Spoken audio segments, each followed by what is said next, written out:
Assalamualaikum warahmatullahi wabarakatuh. Alhamdulillah, wassalatu wassalamu ala rasulillah wa ala alihi wa ashabihi wa ma'lama ba'du. Saudari Nur Hadibah di Kabupaten Asahan bertanya, apa hukumnya bagi wanita untuk live di aplikasi medsos untuk berjualan? Kalau boleh, bagaimana batasan-batasannya? Barakallahu fiik wa athabakumullah kepada Saudari Nur Hadibah di Kabupaten Asahan, Sumatera Utara. Semoga Allah SWT menambahkan taufik hidayah kepada Anda, keluarga, dan juga seluruh pemirsa dimanapun Anda berada. Secara prinsip, online ataupun offline itu hukumnya sama. Di zaman Nabi SAW dan juga para khulafaur rasyidin serta masa-masa setelahnya, wanita itu boleh pergi ke pasar untuk berbelanja ataupun berniaga.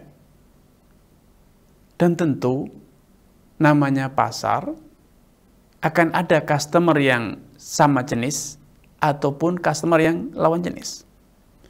Adanya interaksi dengan lawan jenis atau adanya pertemuan dengan lawan jenis itu secara prinsip tidak masalah. Catatannya selama atau dengan syarat masing-masing menutup auratnya dengan baik. Yang kedua, mengenakan pakaian yang tidak mengundang fitnah, menggoda lawan jenis. Walaupun auratnya tertutup, tetapi penuh dengan aksesoris yang menarik perhatian, dengan bunga-bunga yang indah. Tentu ini akan menjadi pemicu terjadinya godaan bagi lawan jenis.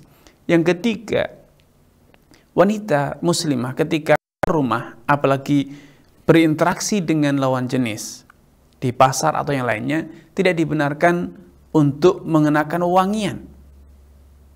Karena aroma wangi yang semerbak, yang tercium oleh lawan jenis itu dapat merangsang halusinasi kaum pria, kaum laki-laki, yang dapat menjadikan terbukanya pintu perzinahan, na'udzubillah.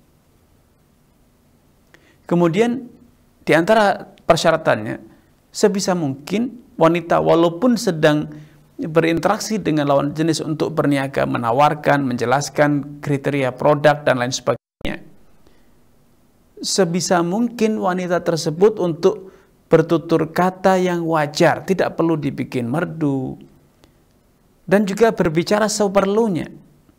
Tidak perlu dibikin lembut dan juga tidak perlu panjang lebar yang tidak perlu disampaikan. Sampaikan seperlunya. Bila tertarik, alhamdulillah, tidak juga tidak mengapa. Tundukkan pandangan. Itu salah satu kriterianya. Karena Allah Subhanahu wa taala telah berfirman, "Fala takhdha'na bil qaul fayatma'a alladhi fi qalbihi marad." Hendaknya istri-istri engkau wahai Nabi, yaitu istri-istri wahai Nabi sallallahu alaihi wasallam, tidaklah melembutkan suaranya yang dapat menyebabkan lawan jenis itu berhalusinasi, tergoda. Demikian pula Allah juga telah memerintahkan kaum muslimin dan muslimah untuk menundukkan pandangan. Qulil mu'minina yaghuddu min absarihim. Katakan kepada seluruh kaum muslimin agar mereka menundukkan pandangannya.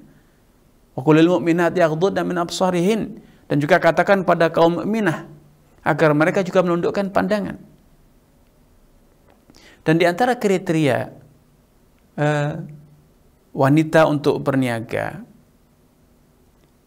tidak sepatutnya wanita kemudian misalnya bermudah-mudahan untuk tersenyum, untuk misalnya menyimpan kontak pribadi, memberikan kontak pribadi, atau apalagi sampai berfoto, ya kadang dan meminta untuk bersuah foto dengan penjual dan seterusnya. Ini tidak perlu dan juga tidak sepatutnya dilakukan, karena itu potensi menimbulkan masalah. Dan sebisa mungkin Anda di toko ataupun di pasar tidak seorang diri, ada mahram Anda, baik suami, saudara, orang tua, yang dapat menjadi pelindung Anda tatkala ada hal-hal yang dapat mengancam kehormatan Anda. Kadang Anda seorang diri di toko, datang pelanggan lawan jenis, yang kadang juga karena tergoda dengan Anda, di akhirnya duduk-duduk dalam waktu yang lama, bertanya hal yang tidak perlu, ngalor dan ngidul. Tapi ketika ada mahram Anda, maka akan dengan mudah bagi Anda untuk menghindar. Ya, sehingga Anda akan lebih terlindung. Sehingga tidak terjadi khulwah dengan customer ataupun supplier atau yang lainnya. Wallahu ta'ala a'lam.